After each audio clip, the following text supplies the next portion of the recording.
오늘부터 함께 나눌 말씀은 예레미야입니다. 저는 예레미야라는 이 책을 여러분과 함께 나눌 수 있게 돼서 개인적으로는 너무 기쁩니다. 왜냐하면 이 예레미야서는 정말 많이 다루지 않는 책이고, 그럼에도 불구하고 이 예레미야만큼 이 하나님의 아픔과 이 눈물을 느낄 수 있는 책이 별로 없습니다. 사람이 가장 힘들고 슬플 때 정말 하고 싶었던 말들과 정말 속에 있는 말들을 하지 않습니까?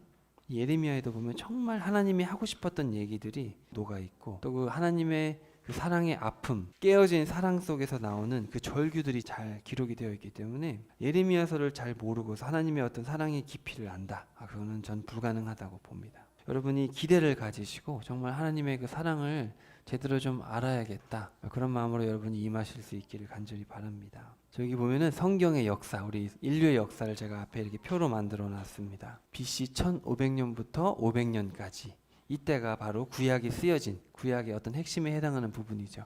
그래서 이스라엘 백성들을 하나님께서 택하시고 출애굽하셔서 1000년 동안 사랑했던 그런 이야기가 구약의 내용이죠. 출애굽 전 이야기는 상당히 긴 내용인데 창세기에서 짧게 50장으로 다루고 있고, 출애굽부터 말라기까지가 그 1000년의 사랑, 1500년부터 500년까지 1000년의 사랑을 다루고 있는데, 그것을 제가 확대한 부분이 지금 오른쪽에 있는 부분입니다. 그래서 이집트 탈출부터 시작해서 이 계약이 깨지기까지. 자, 예레미야는 어디 있습니까? 맨 아래쪽에 있죠. 그래서 하나님의 사랑을 저버려 가지고 왕 세워달라 그래서 왕 세워줬고, 왕 세워줬는데 왕들 세 왕이 돌아가면서 결국 나라를 다 망했죠. 그래서 나라가 둘로 나눠졌고, 그래서 둘로 나눠진 상황에서 북이스라엘이 먼저 타락해서 망해버리고 이제 남유다도 망하는, 바로 그런 시점에 바로 이제 예레미야가 사역을 하던 시기입니다. 저희가 지난번에 살펴봤던 이사야는 언제냐면 북이스라엘이 망하는 그 즈음, 북이스라엘이 멸망하는 그 즈음에 남북을 다 향해서 이사야가 외쳤고요. 자, 이제는 남유다가 멸망할 때 제발 더 멸망의 길로 가지 말아라, 마지막으로 외치는 하나님의 눈물 어린 절규, 그리고 예레미야도 울고 하나님도 울고, 그 부분이 바로 예레미야입니다. 그리고 예레미야 다음 책이 에스겔서지 않습니까? 에스겔서는 이제 멸망할 때, 멸망하기 전이잖아요. 그래서 멸망할 때, 예레미야는 멸망할 때까지 얘기하고, 에스겔은 멸망할 때와 그 후에 하나님의 무시무시한 진노에 대해서 설명을 하고 있습니다. 이사야, 예레미야, 에스겔 요 세 책이 지금 제일 큰 책들이거든요. 이 책들을 사실 대부분 다루지는 않고, 근데 사실 이 세 책을 모르면 과연 하나님의 아픔과 분노를 알까? 여러분, 이 책 너무너무 중요합니다.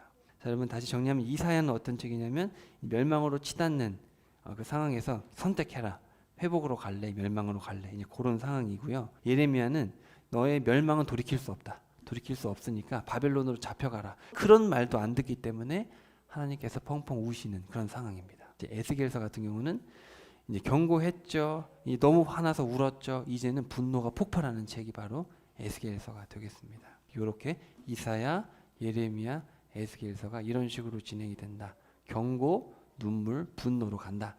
그래서 그렇게 큰 그림을 머릿속에 넣어두시고, 예레미야, 이 하나님의 마지막 절규와 이 눈물과 호통에 대해서, 사랑을 저버렸으니까 배신과 아픔에 대한 눈물 어린 하나님의 호소들을 우리가 오늘부터 살펴보려고 합니다. 그래서 이 일을 위해서 누구를 세우셨냐면 바로 예레미야를 세우셨죠. 그래서 예레미야 이름에 여호와께서 세우신다. 하나님께서 이스라엘을 세우셨는데 그 세운 이스라엘이 완전 악으로 치닫아 버리니까 하나님께서는 무너뜨리시죠. 무너뜨리시고 결국은 예수님을 세우시죠. 예수님을 세우시는 이야기가 예레미야의 곳곳에도 나오게 됩니다. 그래서 예레미야 이름은 여호와께서 세우신다. 자, 예레미야의 구조는 이렇습니다. 상당히 복잡한 것 같죠? 복잡한 것 같지만 사실은 아주 복잡하진 않고요. 좀 더 쉽게 여러분에게 설명을 드리려고 이렇게 가져왔는데요. 자, 예레미야 책은 어떻게 되어 있냐면은 예레미야가 당면한 현실을 얘기했다가 멸망으로 갈 미래를 얘기했다가, 또 예레미야가 겪고 있는 현실의 문제를 얘기했다가 궁극적으로 회복되는 미래를 얘기했다가, 또 지금 현실의 그 고통들, 예레미야가 고통받고 있고 진리가 무너져 있는 그런 현실을 얘기했다가, 또 주변국들이 멸망하는 미래를 얘기하고, 또 궁극적으로 마지막 52장 한 장에서는 남유다가 멸망하는 모습을 예레미야가 봤던, 바벨론이 쳐들어와서 무너지는 그 모습을 정확하게 기록을 하고 있습니다. 이렇게 현실과 미래에 대해서. 여러분, 이사야서는 무슨 얘기했는지 기억나세요? 그러니까 심판과 회복에 대해서 얘기했습니다. 너는 심판으로 갈래? 회복으로 갈래? 두 가지를 가지고. 근데 이 예레미야 같은 경우는 이제 어차피 멸망은 돌이킬 수 없거든요. 그러니까 현실과 미래에 대해서 이야기를 합니다. 망할 수밖에 없는 현실과 그리고 다가오는 미래가 어떠느냐 이렇게 이야기를 하고 있지요. 그래서 여기도 궁극적으로는 예수님을 통해서 궁극적인 회복이 올 것이다라는 얘기를 정중앙에서 하고 있습니다. 한 싹이 나서 새 언약을 맺을 것이다. 옛날에 너희들 돌판에 새겨놨더니 듣지도 않고 그래서 그냥 너희 마음에 심어준다. 성령님께서 오실 것을 예레미야가 얘기를 하고 있죠. 예수님과 성령님에 대해서 궁극적인 회복의 미래에 대해서 얘기를 하는데 여기 2번과 6번에 보시면은 결국은 남유다도 망하고 주변국들도 다 악해서 망한다. 이제 그런 얘기를 하는데 사실 예레미야가 제일 힘들었던 게 뭔지 아십니까? 바로 3번과 5번에 보면 예레미야는 진리를 전하는 거예요. 하나님께서 말하라고 하니까 어쩔 수 없이 진리를 정하는데 그 메시지가 뭐냐면 망한다는 얘기예요. 우리는 망한다. 망하는 건 돌이킬 수 없다. 그래서 하나님은 바벨론으로 잡혀가라고 얘기하신다. 오히려 이미 우리가 이사야 때 그때쯤 돌이켰어야지. 지금 뭐 벌써 100몇 년 지나가지고 안 된다. 우린 망했다. 그런 얘기를 하는 거죠. 그러니까 아무도 듣지를 않는 거예요.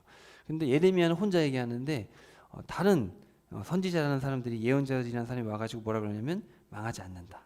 바빌론이 쳐들어오지 않는다. 하나님은 우리를 지켜주신다. 우리는 평안하다. 하나님은 사랑이시다. 뭐 계속 이런 얘기를 하는 거예요. 거짓 선지자들이 예레미야 힘들게 하고 돌 던지고 감옥에 가둬버리고 이제 그런 장면들. 하지만 주님은 끝까지 예레미야를 세우시고 살려주시죠. 예레미야가 너무너무 많은 고통을 당합니다. 40년 동안 외쳤거든요. 결혼도 하지 말라 그럴 시간 홀로 40년 동안 아무도 듣지 않는데 혼자 외쳤으니까 얼마나 힘들었겠습니까? 그것도 메시지도 복된 메시지가 아니라 망한다는 메시지니까. 근데 예나 지금이나 잘 된다는 사람들은 거짓일 가능성이 농후하죠. 지금 여러분 시대를 봤을 때 여러분 이게 지금 하나님의 뜻대로 가는 것 같습니까? 이 시대가 천만의 말씀이죠. 이 시대는 그때보다 더 악합니다. 제가 보기에는. 근데도 만약에 강단에서 평안하다를 외친다면 저는 그게 과연 성경적인가? 그게 과연 하나님의 메시지인가? 왜 교회에서는 예언서들을 다루지 않는가? 성도들이 듣기 싫어하면 다루지 말아야 됩니까? 저는 그것에 대해서 분노할 수밖에 없습니다. 주님의 마음을 있는 그대로 전하지 않으면 누가 전합니까? 근데 예레미야 시대 때도 예레미야밖에 안 전했고 아무도 안 들었습니다. 지금도 똑같죠. 바라옵기는 우리 다시 생각하는 교회 여러분 정말 하나님의 말씀을 편견 없이 편식 없이 있는 그대로 다 듣고 복된 말씀도 듣고 하지만 질책하는 말씀도 열심히 들어야죠. 자, 그래서 오늘 이런 마음으로 정말 주님의 그 아픈 마음을 헤아리지 않은 마음으로 함께 진지한 마음으로 예레미야 1장부터 함께 살펴보길 원합니다. 오늘은 1장을 함께 다룰 겁니다. 자, 1장 한번 펴봅시다. 1장 1절 베냐민 지파의 땅 아나돗 출신의 제사장들 가운데 힐기야의 아들 예레미야의 말이다. 여기 보면 아나돗 출신의 제사장들 가운데 힐기야. 그러니까 이 사람이 지금 제사장이니까 무슨 지파겠어요? 레위 지파 사람입니다. 근데 레위 지파는 각 지파에 흩어져 살았죠. 베냐민 지파에 있는 레위 지파에 분기되어 있는 그 성읍에 살았던 거예요. 제사장들은 각 지파에 가서 이제 성경도 알려주고 제사도 지내는 거 도와줘야 되니까 그 아빠가 바로 힐기야입니다. 힐기야가 제사장이었고 예레미야는 제사장으로서 사역한 것 같지는 않아요. 여기 제가 지도를 가져왔는데 아나돗이 어디입니까? 바로 예루살렘 바로 위입니다. 그러니까 주님께서 먼데 있는 사람 데려온 게 아니라 바로 옆에 그것을 잘 알고 있는 그 예레미야를 데리고 가가지고 이제 예루살렘에 가서 너네 망한다 얘기한 거죠. 그래서 왕한테 얘기하고 종교 지도자들한테 얘기를 했던 겁니다.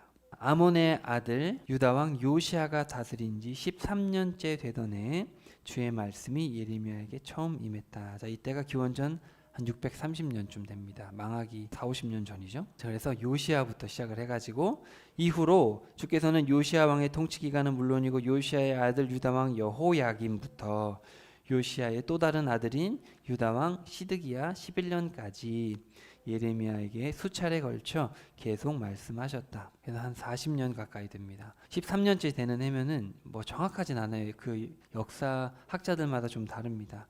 그래서 대략 한 630년 그때부터 588년까지 588년에 망합니다. 586년이라고 주장하는 학자도 있지만 저는 여러 가지 봤을 때 588년일 것이다 하고 생각을 합니다. 요시아가 다스린 지 13년 630년부터 시드기야 11년 명할 때까지 588년. 그래서 한 40년에 걸쳐서 예레미야가 사역을 했고요. 그리고 시드기야 11년 그해 5월에 예루살렘 주민들은 사로잡혀 바벨론 땅으로 끌려갔다. 이 나라가 망했다라는 겁니다. 여기 앞에 보시면 제가 표를 가져왔는데요. 자, 이 요시야 왕이 두 번의 결혼을 통해서 요하난과 여호야김이 이제 첫째, 둘째, 그 다음에 셋째, 넷째 아들이 하무달이라는 여인을 통해서 태어나는데요. 이제 이 아들들에서 왕이 왔다 갔다 합니다. 그래서 요시야가 다스렸다가 그 다음에 네 번째 아들인 살룸이 다스렸다가 그 다음에 둘째 아들 여호야김이 다스렸다가 여호야김의 아들인 여호야긴이 다스렸다가 마지막 시드기야가 다스리는, 좀 복잡하죠. 근데 그냥 넷째 아들, 둘째 아들, 둘째 아들의 아들, 셋째 아들 이런 식으로 다스렸다. 이름이 좀 헷갈립니다. 그래서 이 표를 항상 보면서 읽어야지 헷갈리지가 않아요. 그래서 이렇게 요시야와 요시야의 이 자녀들이 왕국을 다스릴 때 나라를 말아먹었어요. 요시야만 그나마 잠깐 잘했었는데 그 아들들은 믿음이 없었기 때문에 결국은 나라가 멸망으로 치닫게 됩니다. 자, 이제 4절부터 본격적으로 한번 볼게요. 자, 주께서 내게 말씀하셨다. 자, 예레미야야, 내가 너를 내 어머니 뱃속에서 짓기도 전에 너를 알고 있었다. 또 내가 태어나기 전에 내가 너를 거룩하게 구별하였고 너를 온 세상 만민을 위한 예언자로 세웠다. 자, 예레미야의 이름이 여호와께서 세우신다라는 뜻이죠. 그래서 주님께서 이제 예레미야를 불러서 내가 너를 태중에 엄마 뱃속에 생기기도 전부터, 창세부터 세운 거죠. 어머니 뱃속에 생기기도 전부터 너를 열방을 위한 예언자. 그러니까 이 예레미야서는 유대인만 읽는 것도 아니고 한국만 읽는 것도 아니고 모든 나라가 다 읽어야 되는 열방의 예언자로 세웠다. 그래서 개인적으로는 이런 말씀을 하시는 것, 모든 나라가 읽어야 된다는 것은 저는 이 예레미야서는 모든 사람이 모든 시간과 장소를 초월해서 필히 읽어야 된다라고 생각을 하는데, 제가 이 이야기를 하는 이유를 한 가지 더 나중에 말씀을 드릴 겁니다. 그러니까 너무너무 중요한 책이라는 거예요. 예레미야라는 책이. 부르심을 받은 모든 자들은 이걸 알아야 됩니다. 내가 주께 아뢰었다. 아닙니다 주님, 보소서 저는 말을 못합니다. 저 너무 어려요. 실제로 예레미야 나이도 뭐 어렸을 수 있죠. 그렇지만 이제 유대인들이 어리다라는 표현은 10대가 아닙니다. 뭐 한 20, 30대 철이 없을 때. 그래서 아직 어립니다 이렇게 이야기를 합니다. 그러나 주께서 내게 말씀하셨다. 아니다, 아직 어리다고 말하지 마라. 너는 내가 보내는 곳이면 어디든지 가야만 하고 내가 내게 시키는 말은 무엇이든지 그대로 전해야만 한다. 자, 여기 앞에 보시면 구절을 보시면 알지만 특별히 이 유대인들이 글 쓸 때 항상 이렇게 쓰는데 1장 11절부터 16절까지 두 가지 환상을 보이시는데 그 후에 17절부터 19절까지는 또 앞에 했던 말을 또 합니다. 그래서 제가 여기 표시를 해놨어요. 이게 하나님은 항상 이렇게 두 번 얘기하셔요. 강조를 하시고 항상 그 중간에 핵심 내용을 말씀을 하셔요. 17절이 아니고 7절입니다. 제가 오타입니다. 7절. 내가 시키는 말은 그대로 전해라. 이렇게 되어 있죠. 17절에 가면은 또 나와 있어요. 너는 허리띠를 졸라매고 마음의 준비를 단단히 하고 있어라. 자리에 일어나 내가 시키는 모든 말을 그대로 전해라. 또 얘기하죠. 이런 식으로 앞에 얘기했던 거를 환상을 보여주시고 나서 또 얘기한다라는 것을 확인하시면 됩니다. 제가 앞에 여기 써놨으니까. 자, 8절. 너는 사람들을 두려워하지 말아라. 여기도 있죠. 뒤에도 있어요. 내가 너와 항상 함께할 것이고 너를 언제든지 구해줄 것이다. 이는 나 주의 약속이다. 두려워하지 말아라. 내가 너를 항상 구해줄 것이다. 이것이 여호와의 말씀이다. 자, 여기 약속이라는 말이 있죠. 이 약속이라는 말에 한번 동그라미를 쳐보시고 별표를 한 2개 정도 해놓으세요. 왜냐하면 이 단어가 너무너무 중요합니다. 근데 실제로는 약속이 아니죠. 번역을 좀 중구난방으로 번역했는데 어디는 여호와의 말이다라고 되어 있고 영어로는 declare이라고 되어 있어요. 선포라고 되어 있고 여기는 약속이라고 되어 있고 또 다른 데 보면은 15절에 보면은 나 주가 선포하는 말이다 좀 이렇게 되어 있어요. 같은 말을 다르게 번역해 놨어요. 근데 자, 여러분 앞에 한번 보실까요? 자, 요 단어가 뭐냐면은 네움이라는 단어인데 요 단어는 예레미야가 176번이나 씁니다. 그래서 구약에 보통 예언서 예레미야, 에스겔, 이사야, 아모스, 스바냐 다 예언자들이잖아요. 그죠? 그러니까 주로 예언자들이 이 말을 많이 씁니다. 그래서 구약에 376번이 나오는데 그 중에 176번이 예레미야가 쓰는데 제가 왜 이 말을 중요하게 여러분한테 말씀을 드리냐면 번역하면은 월드가 아니라 오러클입니다. 여러분 신탁이라는 말 많이 들어보셨나요? 그러니까 이 당시에 우리가 뭐 보통 이방 종교를 갔을 때 신의 계시를 받는다. 신의 말씀을 듣는다 그래가지고 신탁을 들으러 간다. 그래서 신전에 가가지고 신탁을 듣고 오거든요. 이게 그런 개념이에요. 이게 그래서 영어로는 오러클이라고 되어 있어요. 이게 그냥 하나님이 말씀입니다. 이렇게 표현이랑 신탁입니다라는 건 좀 다르죠. 느낌이 다르죠. 그래서 이 단어는 언제 쓰냐면은 매우 엄중한 하나님의 그 말씀, 그리고 이 모든 말이 기원과 이 실체와 권위가 하나님으로부터 왔다는 것을 특별히 강조하는, 하나님 말씀하셨다, 그러니까 신이 말했다, 물론 맞는 표현이죠. 근데 여기서는 어떤 단어를 쓰냐면 신의 신탁이다, 그러니까 신의 엄중한 말씀이다, 이런 표현이죠. 그래서 여러분, 제가 아까 말씀드린 대로 예레미야를 무슨 예언자로 세웠다 그랬어요? 열방의 예언자, 모든 민족과 모든 나라를 향한 예언자로 세웠다. 근데 이 예레미야를 통해서 하시는 말씀이 뭐예요? 신탁이라는 거예요. 신탁, 신의 엄중한 말씀. 여러분, 이것은 신의 말이 있으면 그냥 지켜야 되는 게 신탁이에요. 신이 죽으라 그러면 죽는 거고 살라 그러면 사는 거죠. 그만큼 이 신탁이라는 단어가 내포하는 의미는 어마어마한 거거든요. 예레미야를 하나님 세우시고 모든 민족과 모든 나라를 예언자로 세우시고 지금 신탁을 말씀하신다는 얘기는, 이거는 모든 나라와 모든 민족은 반드시 들어야 되는 내용이라는 겁니다. 너무너무 중요한 얘기죠. 근데 정말로 이 예레미야만큼 여러분 눈물 없이 읽을 수 없는 책이 없어요. 왜냐하면 하나님 울고 계시거든요. 이 망해가는 이 세상을, 이 예루살렘과 이스라엘과 이 세상을 보면서 울고 계셔요. 심지어 끝내려고 하니까 마음이 힘들으셔가지고 말을 못하시고 막 여리 갔다 저리 갔다 막 그러시니까 예레미야가 하나님 왜 그러고 계십니까? 막 이 정도로 지금 상황이 안 좋고 하나님 마음이 아프단 말이죠. 자, 그래서 계속해서 봅시다. 9절. 그런디 주께서는 손을 침이 내미시어 내 입술에 대시면서 말씀하셨다. 보라, 이제 내가 나의 말을 내 입에 넣어준다. 봐라. 자, 여기서 번역이 또 비슷하게 돼 있는데 9절에서 보라라는 거는 그냥 감탄사예요. 근데 이 10절은 동그라미 쳐봅시다. 보라, 이거 명령어입니다. 이거는 진짜 보라는 거예요. 장의 유일한 명령어인데 뭘 봐라 그랬어요? 내가 오늘 너를 온 세상의 예언자로 세웠는데 내가 너를 세워서 그들을 뿌리 뽑고 허물고 멸망시키고 무너뜨리고 세우고 심을 수 있게 했다. 네 눈으로 똑똑히 보라는 거죠. 망한다. 나는 세우기도 하고 무너뜨리기도 하고 그것을 봐라. 명령하고 계십니다. 여러분, 명령이에요. 명령. 그럼 보셔야 돼요. 하나님께서 하시는 위대하신 일들을 봐야 됩니다. 의인을 살리시고 악인을 심판하시는 하나님을 보셔야 돼요. 그리고 여러분, 그런 소망이 있어야 되고 그렇게 하실 거라는 믿음이 있어야 됩니다. 여러분, 사랑의 제일 기초적인 표현이 뭡니까? 사랑하면 뭐예요? 관심을 가지잖아요. 관심을 가지고 듣죠. 그러니까 여러분, 정말 주님을 사랑하면 주님에 대해서 관심을 가지셔야 돼요. 관심이 있기 때문에 예배에 나오는 거고 관심이 있기 때문에 말씀을 듣는 거지, 그냥 을에 나와가지고 주일 예배 한번 드리고 천국 간다, 어불성설입니다. 그런 일은 일어나지 않습니다. 여러분의 신앙이 진짜인지, 우리 부모님, 우리 자녀들의 신앙이 진짜인지 여러분 냉철하게 보셔야 됩니다. 교회 다니는 것과 구원받는 건 별개예요. 그 중심이 바로 서야 됩니다. 중심이. 자, 그래서 여기 보라 명령을 하시면서 하나님께서 하실 일들을 보아라. 자, 11절부터 16절까지 두 가지 환상을 말씀하시는, 앞에 제가 그림을 그려왔는데 한번 봅시다.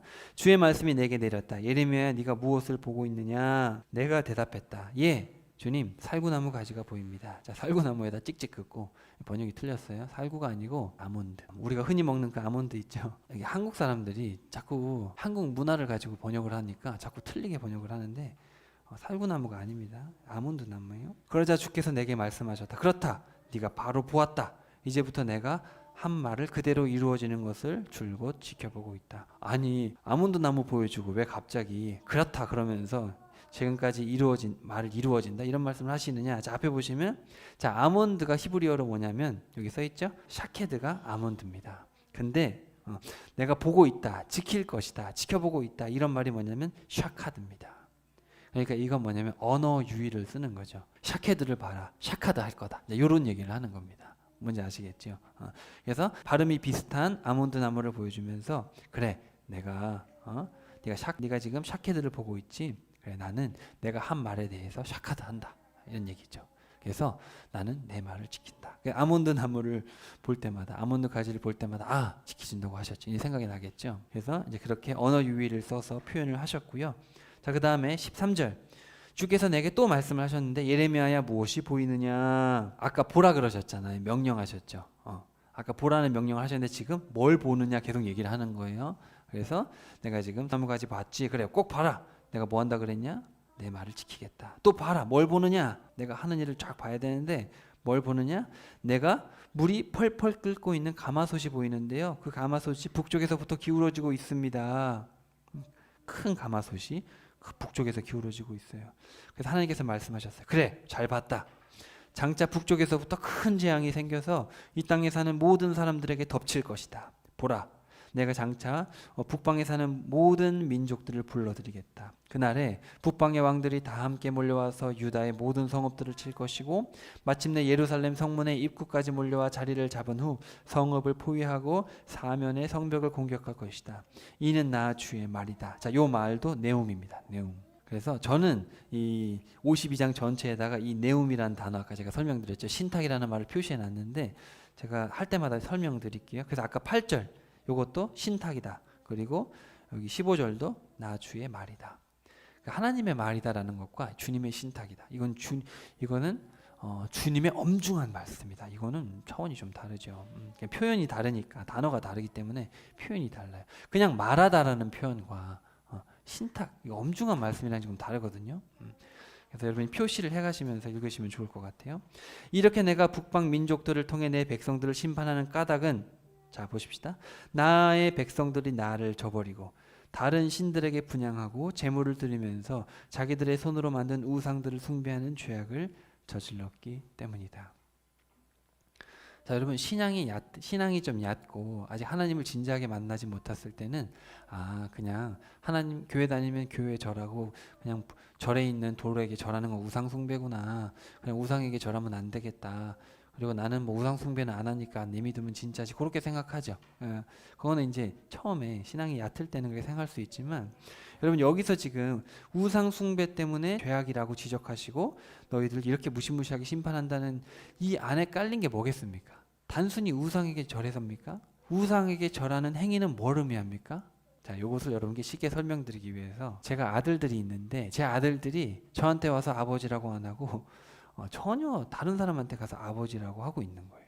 사악하고 악하고 패역한 아주 극악무도한 잔들에게 가가지고 아버지라고 하고 그 행위를 따라하고 그 아버지의 가르침대로 행하고 있는 모습을 볼 때 저의 마음이 어떻겠습니까?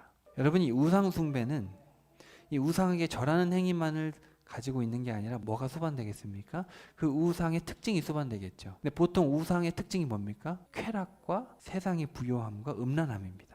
항상 그래요. 이 우상들은. 그렇기 때문에 하나님께서 지금 분노하고 계시는 것은 그냥 절했다. 그 행위 자체, 그 표면적인 것이 아니라 그 우상 숭배를 함으로써 이들이 죄악 가운데 빠져 있는. 그래서 우상을 따라 음란하고 패역하고 하나님의 어떤 창조 섭리를 벗어나서 완전히 극악으로 치닫는, 자녀를 불태우지를 않나, 동성관계를 즐기질 않나, 집단으로 모여서 성관계를 하면서 그걸 예배라고 드리고 있질 않나. 그러면서 여호와라고 한다니까요. 그러면서 그걸 하나님이라고 하고 있으니, 금송아지 세워놓고 우리를 이집트에서 탈출시킨 하나님이라고 하고 있으니, 그리고 결국은 돈이거든요. 이게 쾌락과 돈이거든요, 다. 그러니까 하나님은 분노하실 수밖에 없는 거죠. 우리 아버지 되신 하나님의 입장에서 자녀들이 그 모양으로 가고 있으면 분노를 안 하실 수가 없는 겁니다. 여러분이 좀 하나님을 생각했을 때, 또 이 성경을 읽어낼 때 단순히 그냥 뭐 하면 안 되고 혼내고 이런 차원이 아니라 아버지의 마음으로, 정말 자녀를 사랑하는 아버지의 마음으로 좀 읽으실 수 있으면 좋겠어요. 자, 그래서 이렇게 말씀을 하신 겁니다. 그래서 두 가지를 보여주셨어요. 아몬드 나무를 보여주시고, 그리고 북쪽에서 기울어지는 끓는 가마솥, 두 가지를 보여주시면서 내 말은 반드시 이루어지고 네가 볼 것이고, 그리고 바벨론이 쳐들어와서 망한다. 심판할 것이다. 이 모든 것은 너희들의 우상 숭배, 그러니까 너희들이 나를 저버리고 그렇기 때문에 너희들이 망한다.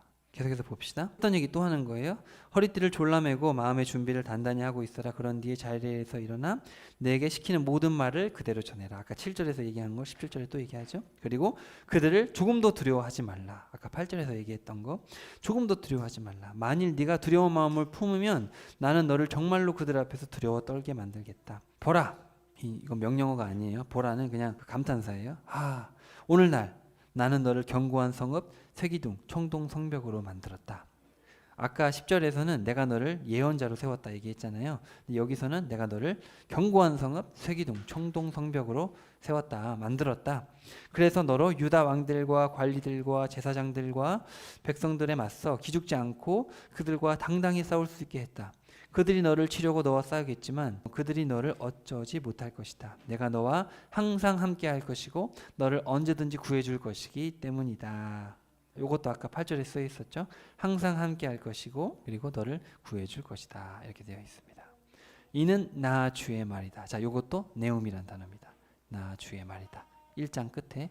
그래서 여기 3번에 걸쳐서 8절 끝에, 15절 끝에, 그리고 19절 끝에 신의 말씀이다. 엄중한 말씀이다. 신탁이다. 자, 그래서 오늘 1장을 통해서 여러분 3가지를 마음에 새기고 여러분 한 주간 또 살아가길 원합니다. 자, 여러분 하나님의 말씀은 반드시 성취됩니다. 여러분 아몬드를 먹을 때마다 그래, 주님의 말씀은 그대로 된다. 이제 아몬드 볼 때마다 생각하실 수 있겠죠. 그래서 정말 여러분 이게 너무너무 중요합니다. 우리 아버지, 우리가 사랑하는 우리 아버지 여호와 하나님의 말씀은 반드시 성취됩니다. 성령님께서 우리 안에 찾아와셔서 예수님의 말씀을 생각나게 하셨고, 예수님을 통해서 밝히 드러난 이 모든 창조주 하나님의 말씀, 심판주의 말씀은 반드시 그대로 성취가 되고요. 이거를 의심할까봐 구약의 수많은 내용들이 성취된 게 예수 그리스도 그 자체고, 또 예수님의 말씀들이 이제 다 이루어질 것입니다. 우리가 첫 번째로 기억해야 될 것은 말씀은 반드시 성취된다. 이 얼마나 엄중한 말씀. 우리 주님은 하나도 허튼 소리를 하지 않으십니다. 하나님의 한마디 한마디 한마디는 창조주께서 하신 말씀이기 때문에 버릴 게 없어요. 다 중요한 말씀입니다. 그렇기 때문에 성경은 66권을 다 알아야 됩니다. 정말 여러분 66권을 다 모르면 여러분 마음에 부담이 있어야 됩니다. 이거 내가 잘 모르는데 내가 제대로 가고 있는가? 근데 제가 이렇게 사역을 해보면 성경 한 권도 제대로 몰라요. 대부분의 성도들이. 근데 그게 괜찮은 겁니까? 목회자들은 성경을 가르치지 않으면서 사역을 다 했다. 그게 괜찮은 얘기입니까? 사도 바울을 통해 말씀하지 않습니까? 때를 얻든지 못 얻든지 말씀을 전파해라 얘기하지 않습니까? 내 자녀가 성경을 모른다. 목숨 걸고 배우게 해야 됩니다. 학교 왜 보냅니까? 학교 가서 여러분 일주일 내내 하루에 막 7, 8시간씩 세상 공부하는데 성경 전혀 몰라요? 죄송하지만 저는 희망이 없다고 봅니다. 희망이 없어요. 정말 희망이 없습니다. 천국 못 갑니다. 자, 그 다음에 두 번째, 하나님의 명령에 반드시 순종해라. 여러분 말씀은 이루어지기 때문에 말씀에 순종하지 않으면 답이 없어요. 근데 일단은 알아야 됩니다. 알아야 순종을 하죠. 이스라엘 백성들은 몰라서 망한 거예요. 몰라서. 왜 몰라요? 레위인들이 안 가르쳤으니까. 레위인들이 안 가르쳐서 망한 겁니다. 쉽게 말하면 목사가 성경을 안 가르치면 그 공동체는 망하는 겁니다. 아무리 말씀이 듣기 좋고 맨날 사랑 얘기하고 평안합니다. 사업 잘 될 겁니다. 막 축복기도 해주고 그래서 사업이 잘 되고, 그건 마귀도 할 수 있어요. 마귀는 성경만 안 보면 되거든요. 사업도 잘 되게 할 수 있고, 오히려 잘 되면 좋죠. 그러면은 딴 생각하니까. 그래서 항상 성경에 보면은 부하고 잘 되면 하나님 떠나고, 사사기에서 늘 얘기하지 않습니까? 잘 되면 망해요. 잘 되면. 사람의 이 본성이라는 것이, 호세아서에서 그러는데 너희들은 어떻게 배만 부르면 망하냐? 어떻게 우리는 우리의 자녀들이 출세하기만을 기대합니까?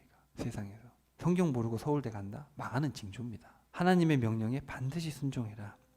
그래서 예레미야를 통해서 하나님께서 세우시고 하나님께서 폐하신다. 그렇기 때문에 우리는 그분의 명령을 순종해야 된다. 목숨 걸어야 되는 거지요. 자, 그 다음에 마지막으로 하나님의 보호를 반드시 신뢰해라. 그래서 이 예레미야 전체를 쭉 보면 예레미야가 진짜 고통을 많이 당합니다. 뭐 이집트로 끌려가고, 뭐 쓰러지고, 감옥에 갇히고, 웅동이에 하고, 굶고, 굶주리고, 결혼도 안 했는데 막 40년 동안 이러니까 미칠 것 같지 않겠습니까, 여러분? 만약에 20살에 부름 받았는데 60까지 이런 삶을, 쉽지 않죠. 그렇지만 주님은 예레미야를 늘 보호해 주셨고, 먹을 걸 주셨고, 사람을 통해서 역사하셨고, 끝까지 주님의 일을 할 수 있도록 하셨습니다.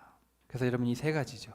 자, 주님의 말씀은 반드시 성취되기 때문에 주님의 말씀을 열심히 여러분 아셔야 되고, 그리고 그 주님의 말씀을 열심히 봐서 열심히 그 말씀대로 절대 순종해야 되고, 그렇게 주의 말씀을 신뢰하고 주의 명령대로 순종하는 자들은 반드시 보호하십니다. 반드시. 주님은 주의 자녀들, 정말 주님의 자녀답게 살려고 발버둥 치는 자들을 절대로 포기하지 않으십니다. 발버둥 치지 않고 노력하지 않는 자들은 주님도 무관심합니다. 주님도 어쩔 수가 없어요. 백날 말해도 뭐 목사를 통해서 얘기할 수도 있고, 친구를 통해서 얘기할 수도 있고, 그래서는 안 된다, 말씀을 봐라, 예배 잘 드리고 진리의 뜻대로 살아야 되지 않겠냐 얘기해도 그 의지를 가지고 자기가 그거를 끝까지 거부하면 주님도 답이 없어요. 그렇기 때문에 좀 제가 바라옵기는, 또 강력하게 여러분에게 말씀드리는 것은, 여러분 자신의 생명이 제일 중요하기 때문에 일단 여러분 자신이 하나님의 말씀의 성취를 온전히 신뢰하고 그 말씀에 절대 순종하고 있는지, 그분의 보호하심에 절대로 의지하고 있는지를 스스로 돌아보시고, 그 다음에 여러분의 자녀들, 여러분에게 맡겨주신 여러분의 자녀들을 보시고, 또 아직 믿음이 없다면 부모님들까지도, 그리고 우리의 주변 사람들에게 하나님의 말씀의 성취, 그리고 말씀의 순종, 하나님의 절대적인 보호에 대해서 우리가 알려주고 전해줄 수 있는 믿음의 사람들 다 되시길 주님의 이름으로 축복합니다. 이제 예레미야를 우리가 쭉 볼 텐데요. 여러분 미리미리 읽어도 보시고 정말 목사님 설교하니까 듣고 가지 그렇게 생각하지 마시고 정말로 하나님을 제대로 알고자 하는 여러분 그 열정이 있어야 됩니다. 그거 없으면 우리 시체죠. 앞으로 몇 주간 동안